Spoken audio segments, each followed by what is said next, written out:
the minister, but then also if there are other officials. So if the minister says, for example, it was my undersecretary was this official, then those officials must file affidavits. Okay. Is that all? That's all. Mr. Johnson, I thought you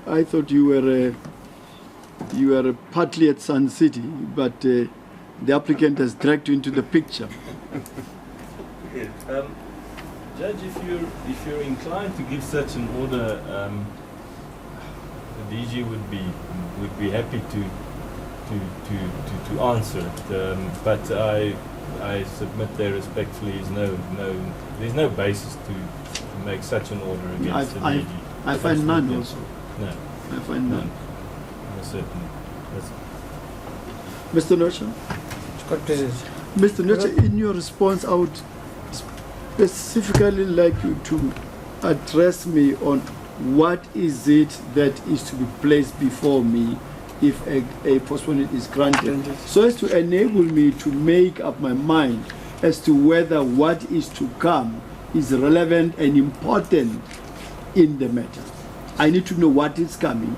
My Lord, it's unhappily, I'm unable to tell your Lordship and specifically what is to come, because your Lordship, you will see in paragraph 7, wherein the Minister says, look, I've directed the Director General and the CFO to find me certain information which I believe will be of assistance to this court. It will also demonstrate that the department is able and willing to take this process forward to finalization without the assistance of a special master. My Lord, it seems as if there were certain steps taken in terms of employment of people to assist, like people like the fifth applicant, and there were task teams which were set up, which the minister would like their reports to be placed before you to demonstrate how far the department has gone. The difficulty at this stage, my Lord, is the minister is unable to say with certainty that this is the information I will give you, and the fear being this: he doesn't want to go on affidavit and say I will give you X, Y, Z, and then tomorrow X, Y, Z is not there or is not in the form yet indicated. All he can say is that there's information I believe is going to assist the court. Yes, but Mr. Nocha, my Lord, I understand. With the greatest of respect, let's go back to the paragraph. No, my Lord, 7. My Lord, I understand. I understand the paragraph doesn't have the information, all the information that I would have loved to be there to help you. I understand that. I accept that. If he says to find certain information which I believe will be of assistance, yes, he has made up his mind as to what the information is. Hence, my Lord, hence he says to you, I believe. He doesn't say it's going to be. No. And he believes that the information will be of assistance. Yes, my Lord. Then he should know what is it that will be of assistance which is not before the court. My Lord, all he says, my Lord, will be of assistance is that I believe this information will help, and this information... Now that's the information I'm looking for. What is that information? My Lord, the problem he has, as I've said, the fear is that he doesn't want to say to your Lordship, my Lord, I'll give you information about the award of the tender to the fifth respondent. The fifth respondent didn't do what he was supposed to do, or A, B, C, D. And then it turns out that that is not correct. And he has committed himself. This is the furthest he can go, my Lord. My Lord, I understand. It's not satisfactory. But it's not. But I submit the counterweight to this, the counterbalance to this, my Lord, is the absence of prejudice. Yes, my Lord. The information is not the ideal information, Your Lordship. I concede that, but I submit that, balance that against whether there's going to be prejudice. My Lord, I'll be hard pressed to make these submissions if there's going to be prejudice on the applicants, and I submit there's none, my Lord. The matter is going to go forward, and instead, what this litigant is asking, he says, my Lord, give me an opportunity to add to the information that you have so that you can be able to adjudicate on the matter.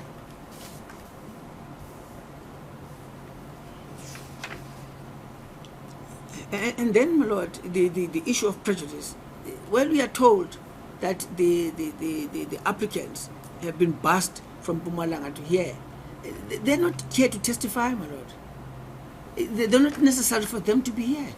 They're not here to testify. He's taking away this. That's what they do. They borrow you and then they take it away. He had lent it to me. Let me put it. My lord, that cannot be prejudice. They've been brought here. I mean, I'm not being insensitive that they shouldn't come and listen. They can come, but it's not necessary. If, my lord, you are told these are experts and these are witnesses, then, my lord, it's a different story. And then on the issue of the delay of the appointment, my lord, even if your lordship today you were to make an order for the appointment of the special master, I'm looking at the draft order. I'm looking at the draft order here. One, it says an appointment of a special master be appointed to oversee the implementation of paragraph 2 of this order. When is he to be appointed? We know the processes of government. This thing is going to go out to tender. It's not going to happen tomorrow. So we're not talking about an appointment of someone, the appointment which is going to take place on Tuesday after Easter. It's inevitable that there's going to be a delay in the appointment, but there's a counterweight to this, that the process is going forward. And therefore, my lord, the postponement which is sought is not going to prejudice the applicants. Lord, if your lordship is with us, unhappily being a stranger in Jerusalem, I was not consulted on this. I was not consulted on this draft order, and some of the dates are not suitable. And we would ask, if your lordship is with us, your lordship to pronounce on your order on this, and then allow us to work on this draft order, and get the dates that the postponement draft order. Yes, my lord. As put together by the applicant. Yes, my lord. The one which was headed up, I really felt like an adopted child. I was not included in this. And so you want to have a look at it? I want to have a look at it. If your lordship is, I don't want to delay these hearings now. If you are with us, granting the postponement, I would like that your lordship makes an order that the postponement is granted, and then the parties sit together to draft the. I want your reaction to paragraph 8 of that draft. My lord, just before I get to paragraph 8, can I deal with paragraph 7, my lord, of that draft? My lord, the problem with paragraph 7 is this. This paragraph is asked from the bar. It cannot be asked from the bar, my lord. We, as early as 9 o'clock or 9:30, between 9 o'clock and 9:30, the applicants knew of the position of the second respondent. As early as 10 o'clock, they had the respondent's affidavit. They were able, my lord, to draft a 3-pager order. And they could have drafted an affidavit opposing the application and making all these allegations. They cannot make them from the bar. There's no document before you which opposes the application except from the bar. And they had an opportunity to do that. We submit, my lord, that they are unable to get paragraph 7 unless it is supported by an answering affidavit, which they had an opportunity to put together. This is an affidavit which could have been put together by a legal representative. It doesn't even need the applicants themselves.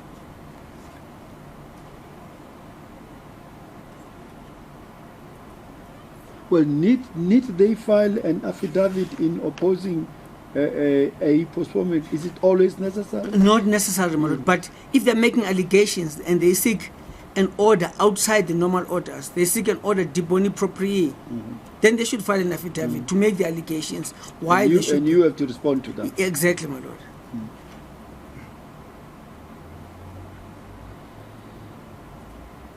Well, I'm just reading paragraph 8. If the respondent is to.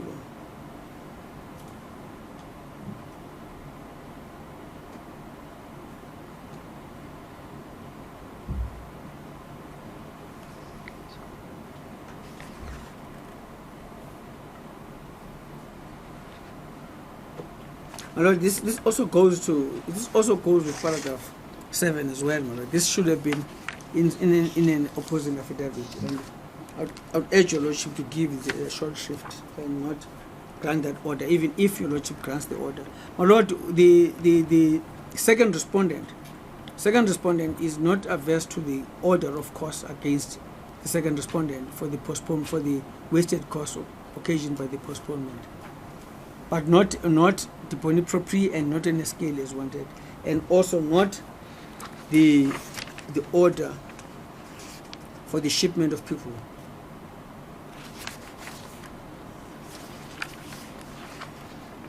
Is that also?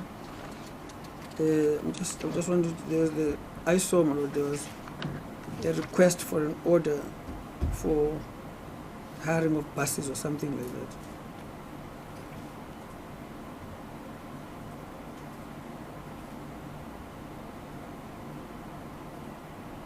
My Lord, the submission we make is that the costs that are tendered are party and party costs. So, my Lord, can I just confer with my learned friend? You are showing me something.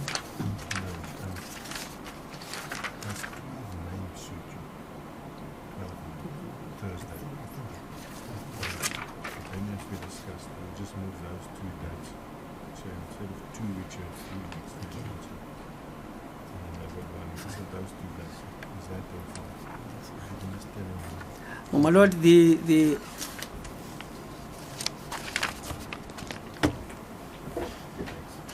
my learned friend, yes, we had indicated the dates that have been mooted, but we will not be averse to the dates on page 2 of the draft order.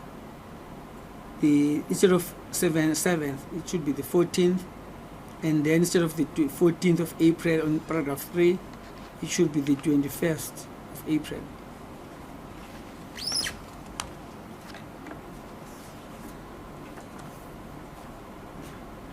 You say instead of 14 April it should be? On paragraph 2, my Lord, Yeah. at the top, Yeah. instead of 7th, it should be the 14th of April. And then in paragraph 3, instead of 14, it should be the 21st. Then the rest remains. So the matter is postponed to the matter remains postponed to the 12th of May, and then those dates which set up the calendar. Thank you. As court president. Mr. Bishop, Yes. paragraph 4, Yes. which leads to paragraph 5, Yes. updated test of argument, will that, are you having in mind in the event new information comes Exactly. to light from the second respondent? Exactly. It would just be to deal with whatever relevant information the minister Okay. puts up. Okay. Lord Magister, And that deals with 5 as well. yes. That goes to 5.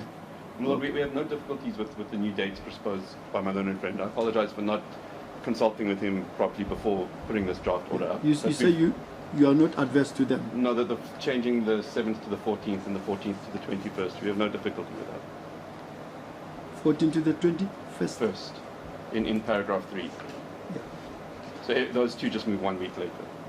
Lord, may I just make 2 very quick points? Sure. The first is with regard to the appointment of the special master. You'll see in the draft order that we proposed in paragraph 6, it requires a special master to be appointed within 1 month of the date of the order. And importantly, the special master is not going to be appointed by tender. The special master is appointed by the court, either with the agreement of the parties or by the court selecting candidates nominated by the parties. Mm. So it won't go out to tender, and there is a set date. No. And just very quickly, my Lord, on the question of whether we were required to file an affidavit to support the request relating to their bonus costs, our submission is that on the affidavit supporting the application for postponement, on that evidence a case is made for the possibility of cost day bonus appropriate. So it wasn't necessary for us to place any further further evidence before this court to justify the order. I didn't hear the postponement date. It's on the first page right at the bottom of the 12 May 2016.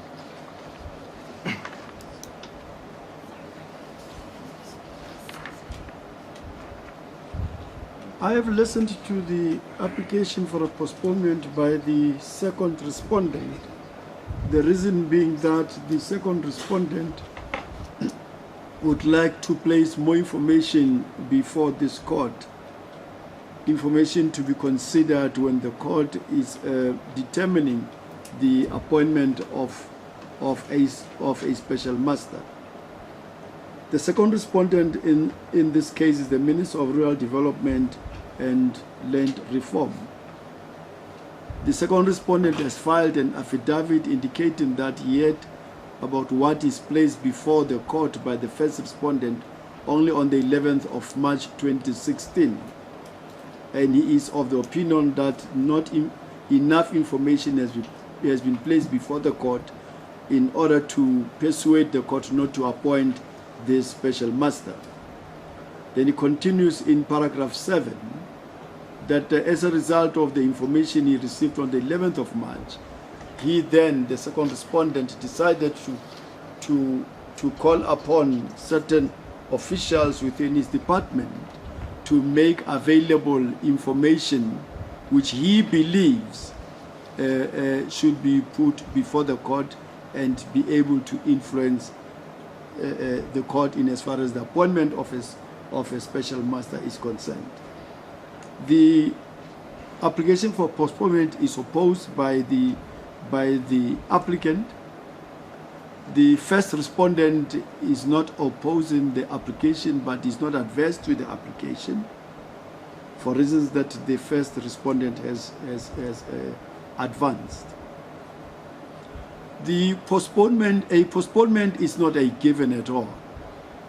For one to obtain or to get a postponement, an application has got to be made. May I say a substantial application has got to be made.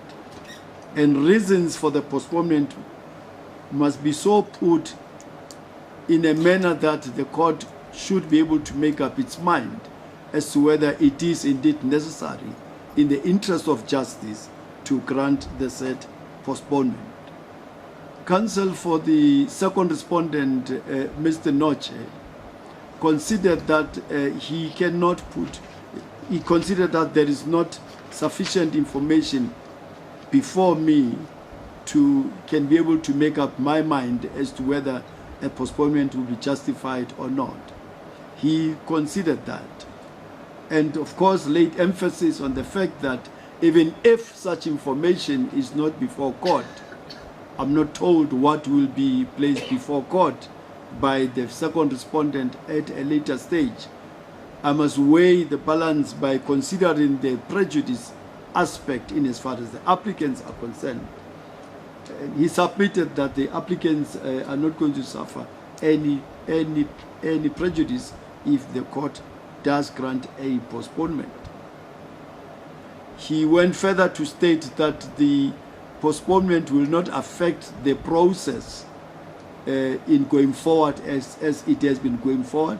As you all know, there is an action plan agreed upon, I think, in the year 2014 or 2015, that those processes will continue. Thus, there is no prejudice. Counsel for the applicant, Mr. Bishop, indicates that yes, they will suffer prejudice. One, in the sense that the applicants, 70 of them, have been bussed down from KZN to Gauteng to listen to the application for appointment of the special master.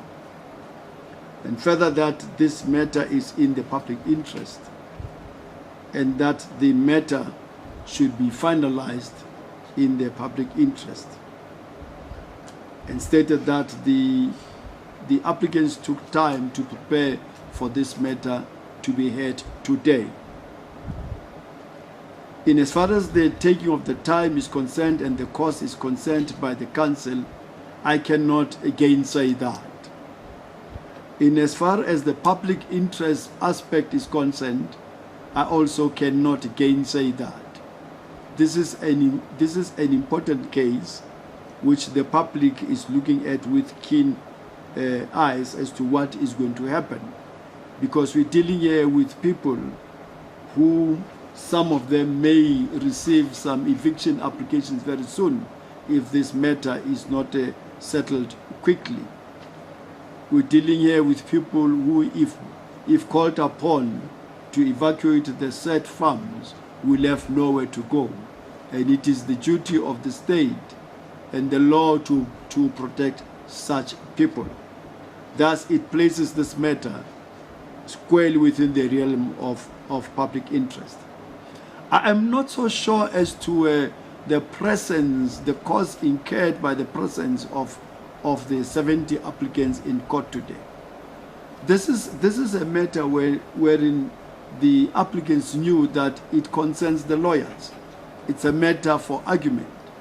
And I'm not being told, as Mr. Noche has indicated correctly so, that it is not said to the court that they are witnesses. They came down to come and testify, so they had to be brought. Or one or two or some of them or even all of them are going to give evidence in as far as their respective applications are concerned, because they wouldn't in any event, if they wanted to do that in the application for appointment of a special master. Neither am I told that one or two or some of them are experts in appointment of a special master. So their presence for me is out of interest. Of course, they do have interest in the matter. They are the parties or the persons affected by this application. So I cannot find some genuine or legal justification for them coming down here, except to say it is just out of interest. I've indicated that Mr. Noche was actually at pain to put before me reasons or things that will persuade me to give this postponement. However, the attitude of the parties when dealing with the postponement draft order as put together by the applicant is that a postponement may be granted. I'm not saying they are saying so specifically, but I'm saying the fact that it is even been put together by the applicant is saying, well, it may possibly be given. Let me give an order and have a say in that order. If it had come from Mr. Noche, the very applicant, I was going to say that's a galloping ambition. But the applicant has put the draft order together. And I want to say this again on the question of public interest, that I am inclined to grant the postponement to the second respondent to ensure that everything that is necessary or needed is before court in the determination of the appointment of a special master. As indicated by counsel for the applicant, this matter has got public interest, and if it has got public interest, it needs to be aired out as much as possible, as much as information that is deemed to be necessary is to be placed before court.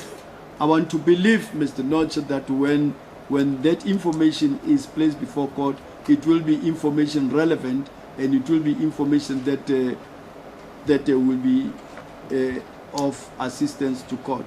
And I want to believe, Mr. Noche, you noted my remarks at the beginning as to the information already before me, before court, that has been placed before court by the Director General. I will be waiting to see what new information comes from the Minister, because I don't know what is going to come from the Minister.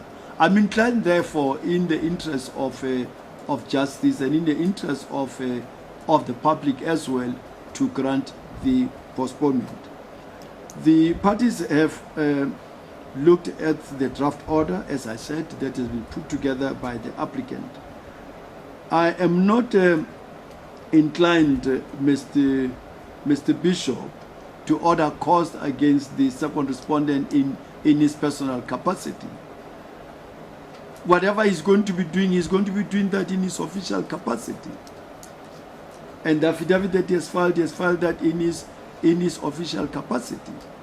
I'm not inclined either to accede to cost the bon propre I don't think that would be befitting for me to do, but I am inclined and I am going to allow that the wasted cost of today be paid by the second respondent in compliance with paragraph 7.1, excluding, of course, as between Aten and on-client, excluding the boni propri and in their personal capacity. That is excluded. And in as far as 7.2 is concerned, I cannot grant that order for reasons already advanced. And if I do not accede to 7.1, that part which I have excluded,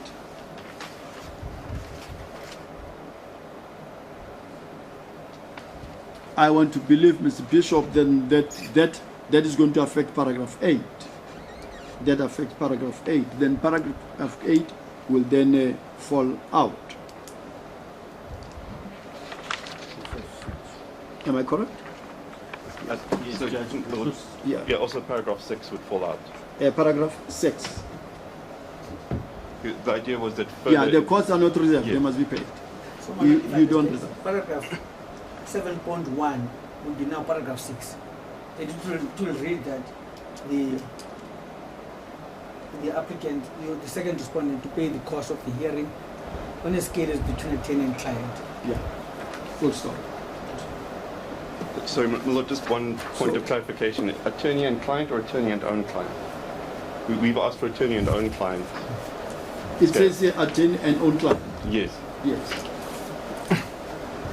Do you have it as such, Mr. Yeah, it is attorney and so on, but I read my wishes, not what is written here. Sorry.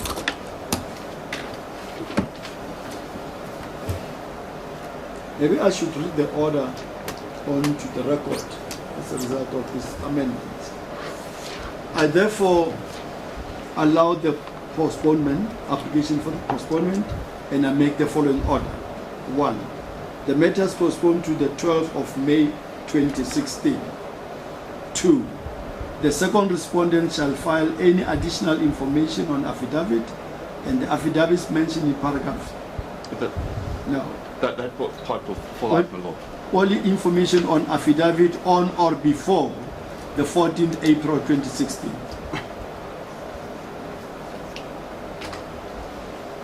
3. The applicant shall be entitled to file affidavits in reply thereto by 21st April 2016. 4. The applicant shall file updated heads of argument by 28 April 2016. 5. The respondents shall file updated heads of argument by 5th May 2016. 6. The second respondent shall pay the applicant's cost for the hearing of the 24th March 2016 as between attorney and own client.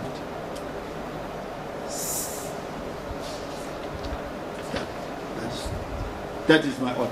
As a court business. As a court business. As a court business.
Thank you, ladies and gentlemen. The court is adjourned. All right.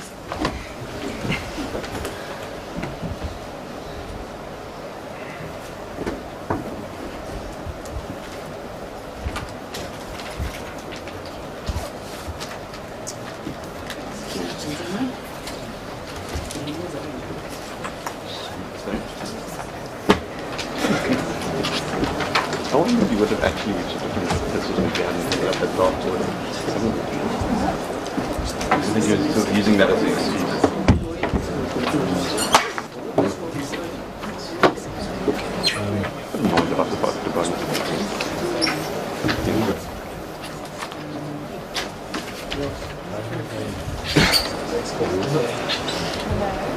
What time is it night? You're going to make it. Happened, but didn't If we leave now, it would be okay. Sorry? No. You can check in. Are you driving? No, it's Yeah. I'm going to drive. I'll be fine afterwards.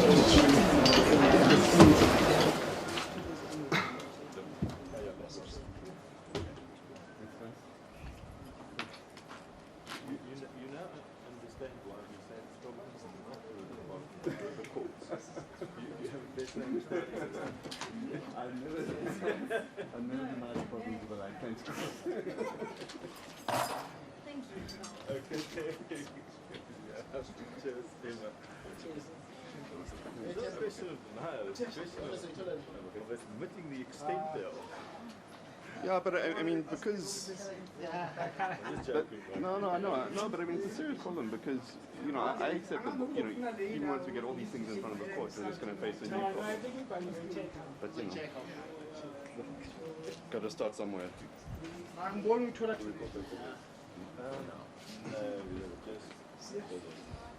Just hold on. Rather just hold on. We'll keep fighting them whenever you want. Are they? No. I'm coming down and we'll check it out there. But thanks for coming. Yeah, no, that's good. Okay. These are little. And get it.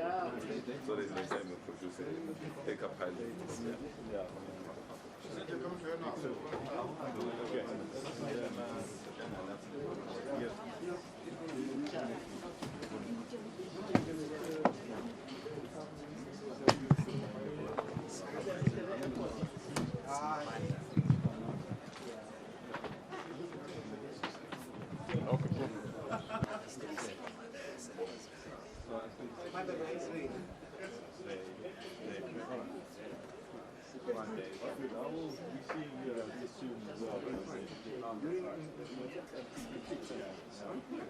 Shop.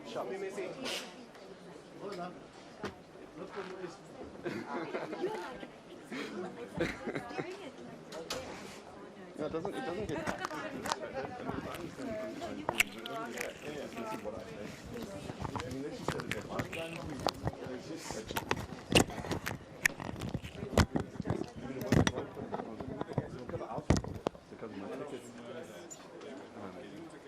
It's the attorneys for disbursement.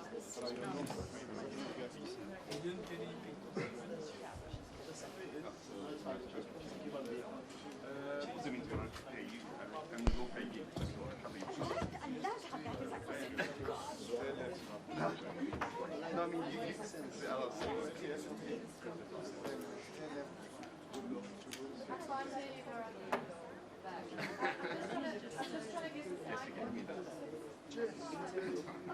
I just got a guess.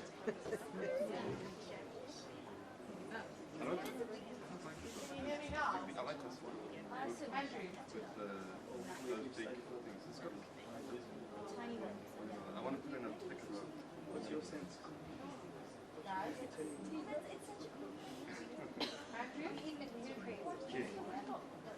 What's the name? Can you hear me?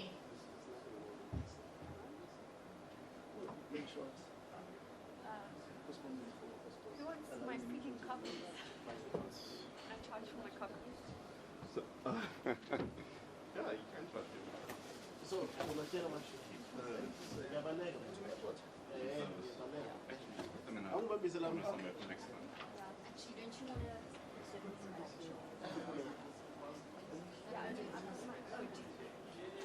Okay, I'll see you. Russia, yeah. That's Russia. Okay, so I want to.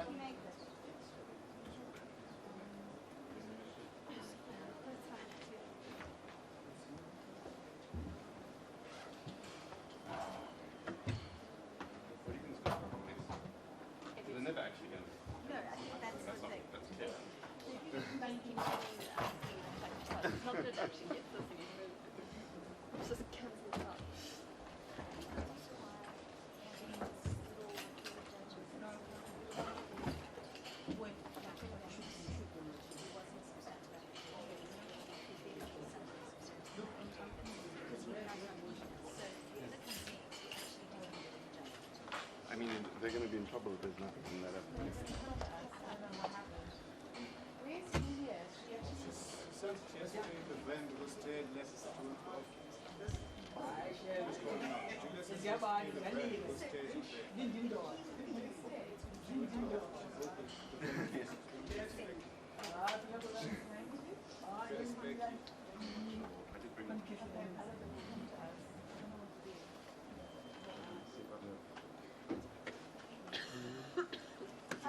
Yeah, I think it is. Now, can you hear me?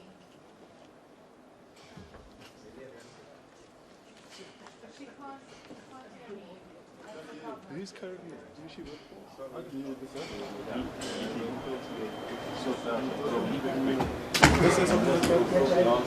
Try 1, 2, 3. Can you hear me now? Okay, excellent. You can hear me.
Still coming to you?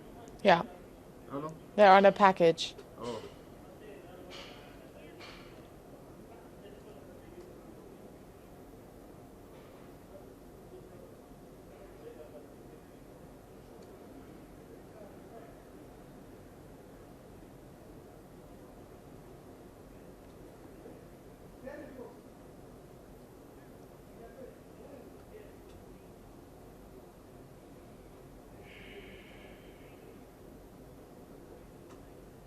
But, Andrew, interestingly enough, not revealing even a slight hint of what that information may be. They did get quite a number of questions from Judge Mokotedi Mshe, who was really quite persistent in his requests for some kind of outline as to what the Minister of Rural and Development and Land Reform could be saying that would be so utterly different from what the Director General has already stated on affidavit. It's become very clear, however, that the Minister does not want someone appointed, an independent person appointed in order to oversee the implementation of that 1996 law signed into effect by Nelson Mandela, which effectively allows security of tenure to so-called labor tenants. In other words, people who have spent generations working on white-owned farms in exchange for their labor and the ability to crop or graze their own cattle on those farms. So certainly at this point, we really don't have any idea